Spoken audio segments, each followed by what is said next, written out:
in gym class. It seemed like an easy task to me, so I quickly climbed to the very top and was hanging under the ceiling. However, as soon as I looked down, I was immediately seized with true terror. I saw how high I had climbed and clung to the rope as tightly as I could. People were shouting down below, telling me to get down, but I simply couldn't relax my fingers. I had been hanging there for half an hour until someone brought a ladder and helped me down. The entire school watched me being rescued. I heard a lot of people laughing and saying that I was a disgrace to my brave brother. It was all very upsetting. I felt so angry with myself. Why was I such a coward? And what could I do about it? When my parents found out what had happened at school, they were, of course, very upset. And then my mom turned to Matthew and said, "You must help your sister overcome her fears. Teach her how to be brave." My brother immediately refused and said that he had no time to waste on me. But our mom insisted and said that it was his duty as an older brother to help me. So Matthew had to accept the responsibility. The next day, he brought me to the skate park with him. His friends were already waiting for him there, and they started to practice and do various tricks. I watched them with envy. I wanted to learn how to do those things as well. I told Matthew as much. He grinned and gave me a skateboard. It all seemed very dangerous to me, but I decided to conquer my fears anyway. I pushed off and started to skate. At first, everything was going well, but then the skateboard slipped from under my feet. I fell and hit myself hard. My brother's friends laughed, and he looked at me and smiled, pleased. "I knew you would fail," he said. The next time, Matthew suggested that I go to the recreation center with him.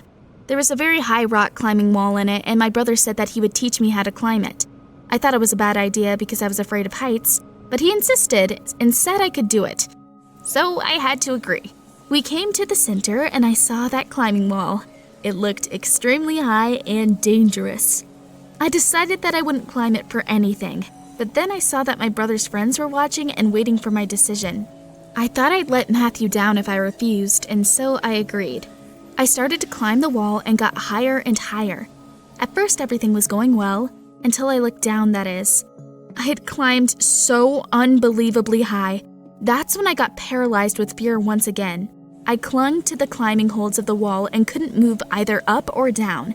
People started shouting from down below that I should just let go of the grips and get down using the safety rope. But I couldn't do it. That's when Matthew said very loudly that he would save me and started climbing up the wall. Very soon he got beside me and made me let go of the grips. We climbed down together. I felt very ashamed of myself for being such a coward, and my brother was very proud of himself for having saved me.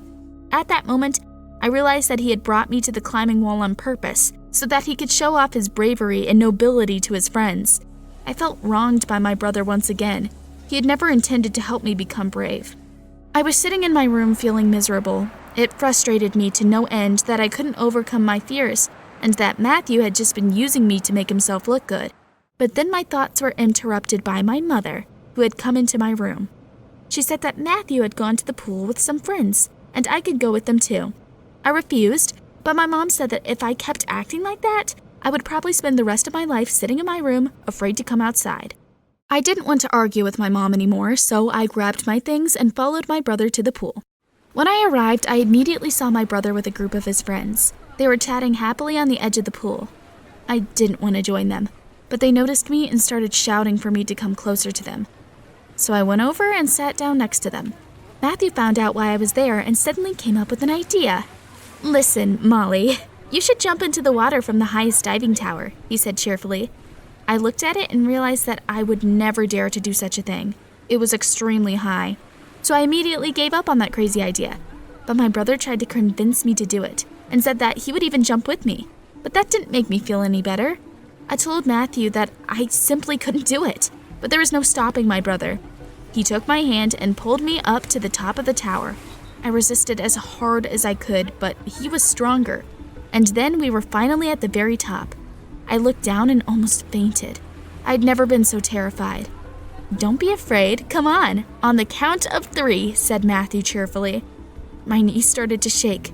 1, we came to the edge of the platform. 2, we prepared to jump. 3, said Matthew. I stayed standing on the edge of the platform. I couldn't jump. I saw my brother plop into the water and was about to run back down when something caught my attention. Matthew still wasn't coming up.